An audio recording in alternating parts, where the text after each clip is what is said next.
échanger avec vous, c'est principalement sur le format, sur la forme d'un mémoire aux Beaux-Arts. Qu'est-ce que c'est qu'un mémoire de plasticien en fait? Comment on peut aborder un mémoire de plasticien? Ouais. Est-ce qu'on a le droit de dire à un plasticien, tu fais un mémoire écrit de 30 pages, 1500 signes? Est-ce que c'est... voilà, on voudrait avoir un peu votre... Alors, c'est compliqué, comme je dis souvent, mais je suis pour autoriser la multiplicité des formats. Site internet, vidéo, CD-ROM, machin truc, j'ai rien contre. Après, j'ai aussi pas mal évolué au fur et à mesure que les mémoires se sont mis en place et que j'en ai suivi. Au départ, un peu théoriquement comme ça, je tenais assez fortement, je ne sais pas trop pourquoi, à ce que le mémoire soit une sorte d'écrit ou de commentaire sur le travail. Et puis, au bout d'un moment, je me suis quand même aperçu que c'était pas juste, d'une certaine façon. C'était pas possible de demander ça à un étudiant de 5e année. Parce que c'est pas possible de faire quelque chose et à peine c'est fait, c'est même pas fini, qu'il faut déjà le commenter. Donc c'est quasiment impossible. Certains peuvent le faire, peut-être pour des raisons de maturité ou parce que le travail est fait de telle sorte que c'est possible, qu'ils le fassent. Très bien. Mais pour ceux pour lesquels c'est pas possible, il faut faire autre chose. Par contre, il s'agit bien d'avoir une exigence singulière par rapport au travail. C'est-à-dire le mémoire n'est pas le travail. C'est un autre travail. Il y a des relations entre les deux choses. L'un est censé être... Alors c'est stupide de penser que le mémoire serait plus théorique que l'œuvre. Par définition, un artiste, là où il produit de la théorie, c'est dans son travail. C'est la raison pour laquelle les critiques, les historiens de l'art, les trucs commentent l'œuvre des artistes. Bon. Comme tout travail théorique, il nécessite des commentaires. Donc, d'une certaine façon, le mémoire, c'est quand même un commentaire du travail. Donc là-dessus, il faudrait qu'il n'y ait pas de doute. Et ça veut dire que ce commentaire, il n'est pas nécessairement non plus sur le mode de l'historien ou du critique. Donc c'est une autre façon de faire quoi? D'essayer de communiquer autrement que par le mode de la création d'une œuvre qui est en train de se faire. J'avoue que c'est quand même assez difficile, mais il y a une deuxième contrainte. La deuxième contrainte, c'est qu'il s'agit à la fin d'obtenir un diplôme au grade de Master 2. Et il vous donne un certain nombre d'équivalences. Donc, ça nécessite dans ce commentaire de jouer avec un certain nombre de codes qui sont les codes dits théoriques du point de vue de l'institution universitaire. Donc à partir de là, on peut quand même jouer très bien. Parce que, par exemple, je peux faire un travail vidéo, par exemple, ou un travail de peinture, et il se trouve que par ailleurs, Bergson m'intéresse beaucoup. Dans la peinture, on ne va pas écrire Bergson pour justifier la peinture. Mais je peux très bien faire une vidéo dans laquelle je vais filmer des instants de peinture, ou je vais filmer ma cousine en train de faire du vélo, et parler de Bergson, et du rapport au temps, et je ne sais pas quoi.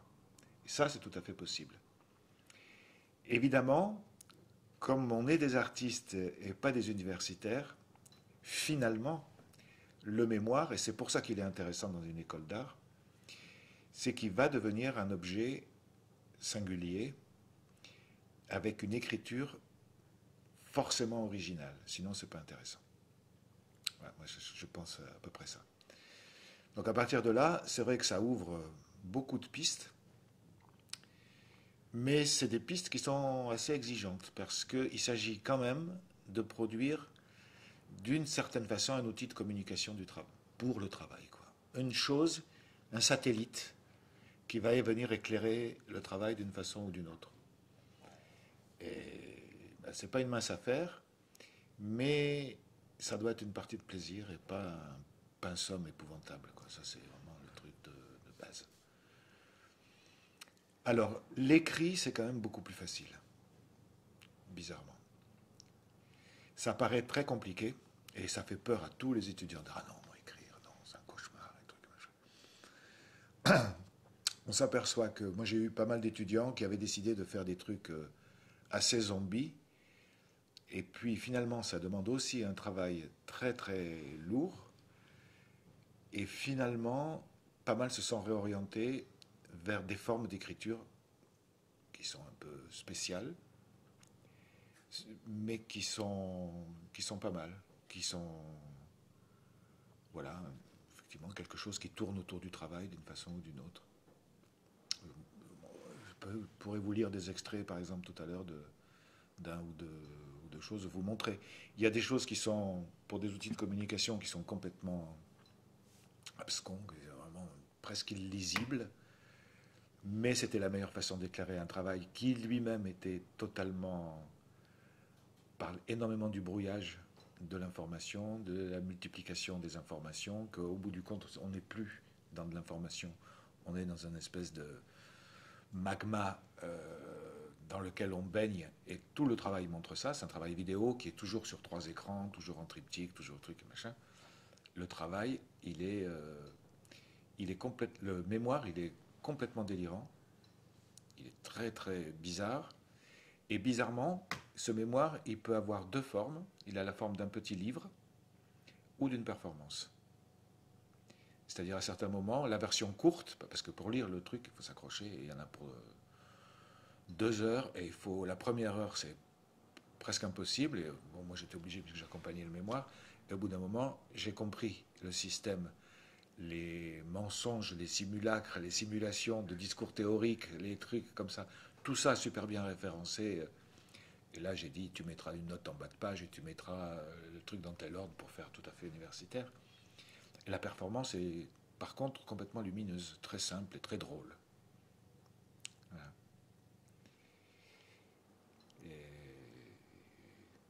Mais la performance, elle n'a pas été faite au moment de la présentation du mémoire. Parce que là, j'ai un truc à dire aussi sur la présentation du mémoire. Sur la soutenance. Ouais. Bah, allons-y. Sur les histoires de soutenance, évidemment, il y a eu, et il y a, j'imagine toujours, des contraintes ministérielles qui sont très bizarres. Et dans l'école où j'étais, donc à Strasbourg, où il y a plusieurs options, communication, à l'intérieur de communication, illustration, design graphique, je ne sais pas trop quoi, objet, art, design, etc. Et moi, j'étais coordinateur de l'option art exprès à ce moment-là, quand ça s'est mis en place vraiment la réforme et les vraies mémoires. Et en plus, j'étais dans le groupe théorie de l'école et plasticien aussi. Et donc, pour moi, il me paraissait aberrant d'entendre, de part de la bouche d'étudiants et d'enseignants, évidemment, plus tôt on en sera débarrassé, mieux ça vaudra. Donc, on fait le mémoire en février, tout est fini, comme ça après on peut se concentrer vraiment sur le travail plastique. Et soutenance du mémoire en février. Mars, avril, mai, juin, soutenance des épreuves plastiques.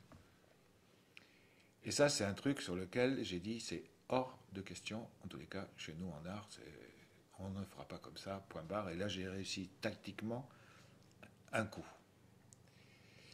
Donc le ministère précisait que la soutenance du mémoire devait se passer avant les épreuves plastiques. J'ai dit, 1 minute avant sera parfait. Et pour ne pas perdre de temps, on va réunir les 2 jurys, avec les jurys qui sont les jurys de mémoire, qui prendront la parole pendant les 20 minutes consacrées aux mémoires, devant les autres membres du jury, qui eux n'ont pas droit à la parole, mais écoutent. Puis, le jury mémoire débat. Parce que les autres, ils ont envie de parler, évidemment, et s'ils parlent, c'est pas une catastrophe. Hein, bon. Mais quelquefois, ils n'ont pas lu le mémoire, ceux qui ne... La première année, en tous les cas, ils ne l'avaient pas lu. Il n'y avait que le jury mémoire qui l'avait lu. Ce que je ne trouvais pas si mal, parce que donc les autres devaient imaginer qu'est-ce que c'était, de quoi il parlait, comment il était fait. Et comme on a un public, on s'adresse au public pour qu'ils comprennent, ce qui est très bien. Et en plus, c'était non seulement public, mais super public. C'est-à-dire que, comme la loi l'exige en France, tout diplôme, tout passage de diplôme est public. Même le baccalauréat. Hein. C'est pour ça que les portes sont ouvertes quand vous passez le bac. Parce qu'on peut passer la tête pour voir. Et être dans la salle si on ne perturbe pas les épreuves. Donc, tout était public. Ça veut dire qu'il y avait tous les étudiants qui passaient leur diplôme, ou s'ils étaient disponibles, qui venaient. Si les parents voulaient être là, ils sont là. Ils sont là comme un public assis qui n'a pas le droit d'intervenir, évidemment, ni de tousser, ni de chanter, mais ils sont là. Et ensuite, donc, on se levait et on allait voir le travail plastique. Tous. Et tout le monde est allé voir le travail plastique, et on débat, et trucs, et machin, et après, on attribue... normalement, on attribuait la note du mémoire à peu près au moment du mémoire, et ensuite, la note pour le diplôme au moment du diplôme. Mais les textes ministériels disent bien que dans le jury, c'est ça qui est aberrant, dans le jury des épreuves plastiques, il doit y avoir un représentant du mémoire qui peut, en fonction des choses, corriger un petit peu la note du mémoire. Autant le faire ensemble. Ça s'est super bien passé. Tout le monde était totalement enchanté. À un petit détail près, c'est que le jury de mémoire travaille beaucoup plus longtemps que ce qu'il devrait travailler. Puisque normalement, il a 20 minutes par candidat. Or, il passe 1 heure pour 20 minutes payées. Et les autres aussi, ils travaillent plus longtemps puisqu'ils assistent au truc de mémoire que machin truc. Qu'est-ce qu'il fallait faire appel à la bonne volonté de tout le monde pour être sous-payé, comme vous allez l'être en sortant de l'école. Mais bon, ben oui. Mais enfin bon. Alors je sais que l'année dernière, que j'étais plus donc à l'école, et la chose a été maintenue et a continué à se passer comme ça pour 2/3 de l'option, non, pour toute l'option art et l'option design, qui étaient d'accord avec nous sur ce principe. Mais quand j'ai obtenu l'autorisation du ministère, 15 jours plus tard, ils ont envoyé une lettre en disant « Non, non, en fait, on s'est trompé, c'est trop proche votre truc, etc. » J'ai dit « Tout est lancé. » Et c'est trop tard, j'ai composé les jurys, les gens ont pris leur billet, on ne peut pas revenir en arrière, enfin bon, bref. Donc on l'a effectivement fait comme ça. Et évidemment, j'ai désigné comme président du mémoire la même personne que le président des épreuves plastiques. Et comme ça simplifie les choses, et c'est très bien. C'est intéressant d'avoir ce témoignage-là, parce qu'on nous a proposé justement de faire la soutenance en même temps que le diplôme. Et il y a tout de suite un truc qui a surgi chez nous, qui est, bon, on avait vu une réaction très terre à terre, mais on s'est tous dit en même temps... donc c'est double stress. Double stress, 1 heure, c'est long, et si je foire ma soutenance, comment je gère mon diplôme après, en sachant que je sais très bien que j'ai raté, et que là, je viens de me rater 20 minutes, ou 30, je ne sais plus combien ça dure, et qu'il faut que j'embraye sur... Et c'est intéressant du coup d'avoir un témoignage, et de oui, savoir que ça peut bien se passer. Les étudiants ont dit la même chose. Hein. À la fois, j'avoue que c'était... Francisco Ruiz de Infante et moi, on était très enthousiastes sur ce système-là. Les étudiants ont dit c'est super stressant parce que. Je dis toujours, mais n'oubliez pas que vous avez une chance absolument formidable de pouvoir parler de votre travail 20 minutes, quand dans la vraie vie, vous en aurez 5. À un vernissage, on vous présente quelqu'un, et si vous ratez le truc, vous disparaissez pour 6 mois dans l'ombre. Donc, toujours penser que c'est un grand plaisir que de passer son diplôme et d'avoir la chance d'avoir des gens attentifs, disposés. C'est pas toujours le cas. Hein. Non, il y a des fois où c'est effectivement stressant, où il y a des gens qui stressent. Mhm. Mais mais il y a quand même des dispositifs qui sont faits pour rendre ça mesurable. Et plus c'est public, moins c'est stressant. Parce que les gens sont obligés de se comporter en sachant qu'ils sont observés. Mhm. Et j'ai eu je ne citerai ni de nom, je ne citerai pas de nom, disons, mais des gens qui étaient complètement hostiles au bout de 3 fois. Ils ont dit, mais qu'est-ce que c'est que tous ces étudiants qui sont là, on ne peut pas travailler tranquille et tout. On ne peut pas travailler tranquille. Et c'était quand même un membre du jury qui, à chaque fois qu'il y avait de la vidéo, faisait encore de la vidéo. Et évidemment, nous, on est art hors format. Il y a 16 étudiants qui présentent leur diplôme. Il y a 16 personnes qui font de la vidéo. Oh, c'est insupportable, ce truc de vidéo. Bon, quand c'est très public, pas trop dire ça parce que bon, ça va faire un sacré ramdam et il va y avoir quelqu'un qui va dire bon, on annule le truc. C'était très désagréable. Hein. Bon, le président a été parfait, il lui a dit écoute, tu t'arrêtes tout de suite. Bon, moi je comprends pas quand il y a eu tous ces débats sur les mémoires, les trucs, les machins, etc. Tout le monde essaye, comment dire, comme si l'université c'était vraiment le seul lieu possible de production de la théorie. Personne n'est capable d'affirmer pur et dur, souligner. Les artistes, vous faites pas de théorie, vous publiez pas. Ah ouais, on publie pas. Et alors une exposition monographique avec un catalogue, c'est de la merde, ça compte pas. Ben c'est comme ça qu'on monte notre travail. On va pas écrire des textes pour montrer notre théorie. C'est pas l'objet. Ah oui, c'est vrai. Bon. Qui s'est battu pour imposer une chose pareille en Allemagne, en Hollande, en Angleterre, je ne sais pas. Mais en Hollande, par exemple, il y a une école qui s'appelle Das Art, que je vous conseille d'aller voir et interviewer, par exemple, à Amsterdam, qui, elle, forme des comédiens et des... Comment ça s'appelle? Des comédiens et des metteurs en scène et des trucs comme ça, avec un diplôme au grade de Master 2. Il n'y a pas d'enseignants. Il y a des invités qui viennent produire quelque chose avec les étudiants. Ben, moi, j'ai rencontré cette fille dans un débat qui avait lieu au 104 à un moment donné. C'est le mouvement qui avait lancé ce truc-là. Parce que c'était les mêmes problèmes pour la musique, la danse, le théâtre, les trucs et les machins. Qu'est-ce qu'on fait pour... Comment on va dire qu'un acteur a un diplôme au grade de Master 2? Qu'est-ce qu'il faut? Qu'il écrive un texte aussi, lui, un mémoire de trucs. Enfin, bon, pareil, un musicien, il faut qu'il soit musicologue. Enfin, il n'est pas musicologue, il est interprète. Bon, enfin, tout ça, c'est des gros problèmes. Et elle s'est battue, on lui a refusé le diplôme au grade de master en disant vous rigolez, c'est de l'arnaque votre truc. Donc elle a exigé que les experts viennent. Ils sont venus, on a resté une journée ou deux, je ne sais pas quoi, ils sont sortis enthousiastes, ils ont dit bon ok c'est bon. Mais il n'y a pas une école d'art qui a été foutue de le faire.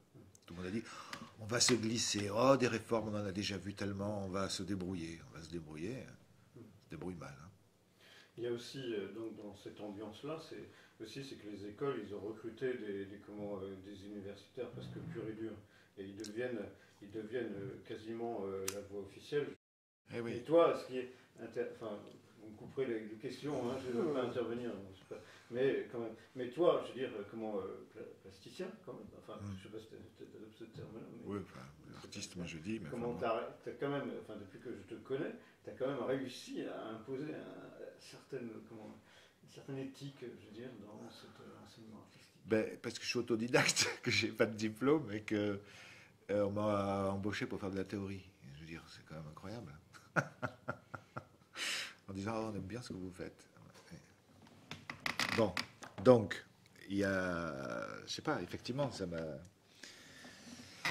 fait ça, mais après, c'est vrai que dans quelques années, on aura des plasticiens docteurs.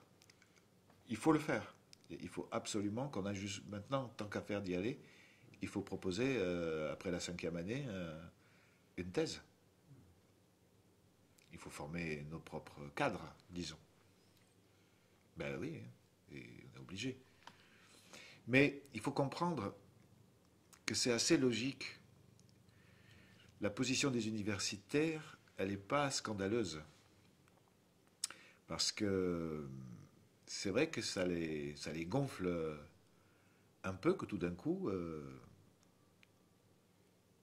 des gens qui n'ont pas de diplôme prétendent en délivrer à des grades où eux, ils en chient pour les passer.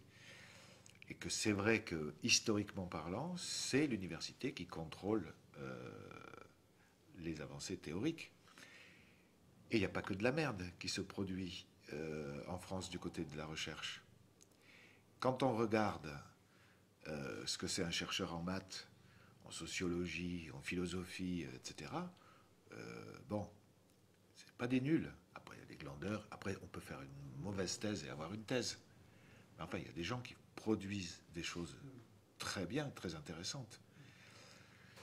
Bon, donc ils disent, quand même, on voudrait contrôler, parce qu'après, vous, avec votre master, vous allez vous inscrire où vous voulez, en équivalence, dans une autre discipline.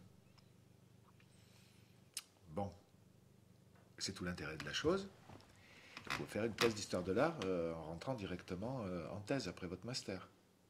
Ah, ah. Est-ce que vous savez qui est Bruce Nauman ou qui est Piero della Francesca? C'est pas sûr. À voir. Parce que j'en ai vu, quand même, des cas comme ça. Et c'est un peu... Bon, on dit oui, c'est génial, mais enfin, il y a des trous, des fois, ou des choses atypiques par rapport à quelqu'un qui se tape la poterie grecque et tout dans l'ordre chronologique jusqu'à je sais pas quoi. Donc, voilà, il faut comprendre. Après, effectivement, on est capable je crois, de produire des formes de théorie qui sont tout à fait intéressantes pour les chercheurs. Et c'est pas pour rien que l'art est tellement commenté, quand même, en dehors d'être une marchandise consommable à grands frais. Donc, voilà, je sais pas.